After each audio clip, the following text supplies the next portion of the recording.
भारत और पाकिस्तान के बीच इस वक्त तनाव चरम पर है। पाकिस्तान लगातार अपनी तैयारियों को अमली जामा पहना रहा है ताकि वो भारत के पलटवार से कैसे बचे। तो भारतीय सेना के तीनों अंग भी अपनी तैयारियों को पूरी तरीके से अमली जामा पहनाने में लगे हुए हैं और इसी तर्ज पर एक बहुत बड़ा एक अभ्यास या कहें ड्रिल उत्तर प्रदेश के गंगा एक्सप्रेस वे पर हुआ, जो कि अपने आप में भारतीय वायुसेना की क्षमता को बढ़ाता हुआ नजर आ रहा है। 3.5 किलोमीटर के एक पैच में भारतीय वायुसेना के जितने भी फ्रंट लाइन फाइटर एयरक्राफ्ट है उन्होंने टचडाउन ड्रिल की। साथ ही जितने भी ऐसे ट्रांसपोर्ट एयरक्राफ्ट हैं जिसमें कि C-130J और AN-32 ने लैंड किया, वहीं Mi-17V5 हेलीकॉप्टर भी वहां लैंड करते हुए नजर आए। ये भारतीय सेना की ताकत को बढ़ाने के लिए जो road and surface transport ministry है उन्होंने इस कदम को आगे बढ़ाना शुरू किया और जितने भी उनके नेशनल हाईवेज हैं उनमें कई सारे ऐसे प्रोमिनेंट लोकेशन हैं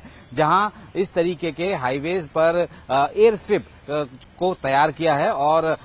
इस पूरे प्रोजेक्ट में तकरीबन 19 जगह अलग अलग जगह चिन्हित की गई थी जहां पे इस तरीके के रनवेज बनने हैं और उसी रनवेज में से एक ये भी है जिसमें कि 3.5 किलोमीटर के पैच पर भारतीय वायुसेना के विमान आसानी से टचडाउन करके निकल रहे हैं और जरूरत पड़ने पे ये लैंड भी करेंगे। ऐसा नहीं है कि पहली बार है कि इस तरीके का कोई लैंडिंग हुआ है। इस लैंडिंग की शुरुआत ही उत्तर प्रदेश से हुई थी जब पहली बार 2015 में यमुना एक्सप्रेस वे में भारतीय वायुसेना के विमान ने पहली बार टचडाउन किया था। उसके बाद 2017 में आगरा लखनऊ हाईवे पे हुआ, उसके बाद 2021 में पूर्वांचल एक्सप्रेस पर हुआ और उस एक्सप्रेस पर तो खुद प्रधानमंत्री नरेंद्र मोदी C-130J के साथ उन्होंने वहां पे लैंड किया था। उसी साल बाड़मेर में भी इस तरीके का एक लैंडिंग स्ट्रिप तैयार किया गया था जिसमें नितिन गडकरी वहां पे C-130J के साथ वहां उतरे थे, रक्षा मंत्री राजनाथ सिंह भी उनके साथ मौजूद थे। उसके अलावा जम्मू कश्मीर में भी एक हाईवे तैयार किया गया है जो कि पूरी तरीके से ट्रायल हो चुका है उसका, और एक आंध्र प्रदेश में भी तैयार हो चुका है। कुल मिला के ऐसे 19 जो है हाईवे में इस तरीके के एयर स्ट्रिप बनाने का एक प्लान था और उसी प्लान को अमली जामा बड़ी तेजी से बढ़ाया जा रहा है, आगे बढ़ाया जा रहा है। तो इसके साथ सबसे खास बात यह कि गंगा एक्सप्रेस वे की सबसे खास बात यह कि ये देश का पहला ऐसा हाईवे है जिसमें कि इस पैच में यानी 3.5 किलोमीटर के इस पैच में आसानी से रात को भी लैंडिंग की जा सकती है। रात की लैंडिंग हमेशा तो चुनौतीपूर्ण होती है और अगर हाईवे की बात करें वहां पे तो रात की जो और ज्यादा चुनौती बढ़ जाती है अगर रात को लैंडिंग करनी हो। लेकिन इस पैच को इस तरीके से तैयार किया गया है कि आसानी से भारतीय वायुसेना के विमान यहां पे लैंड कर सकते हैं। आखिर ये जरूरत क्यों पड़ी? जरूरत इसलिए पड़ी क्योंकि वैसे तो भारतीय वायुसेना के पास अपने अलग अलग एयर बेसेस भी हैं, हमारे पास काफी जो है सिविल जो एयरपोर्ट भी है तो उनका भी इस्तेमाल हो सकता है। लेकिन कभी ऐसा होता है कि सीमा के पास में कभी इस तरीके की सिचुएशन आ जाती है कि भारतीय वायुसेना के फाइटर जो है दुश्मन के फाइटर्स के साथ एंगेज कर रहे हैं, एयर एंगेजमेंट में उनके पास फ्यूल कम हो गया और ऐसे में वो अपने चिन्हित एयरबेस तक नहीं पहुंच पाए,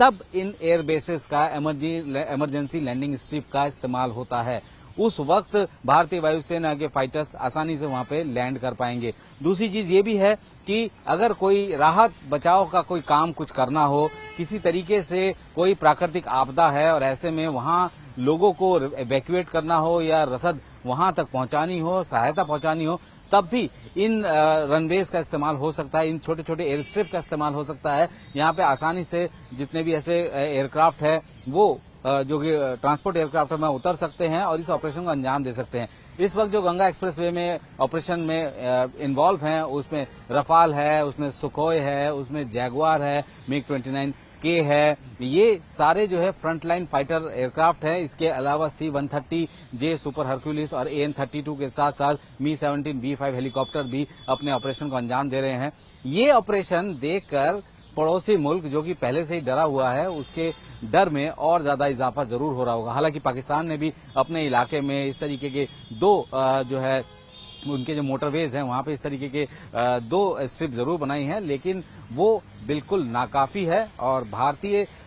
वायुसेना के लिए जो यहाँ पे तैयारी हो रही है वो एकदम अव्वल दर्जे की है और इसी की वजह से इस तरीके के बड़े हैवीवेट जो एयरक्राफ्ट हैं वो आसानी से उस सब रनवेज पर उतर पा रहे हैं। एक लाइन में अगर हम लोग बात कहें तो भारतीय वायुसेना की क्षमताओं को बढ़ाने के लिए ये सबसे बड़ा कदम है।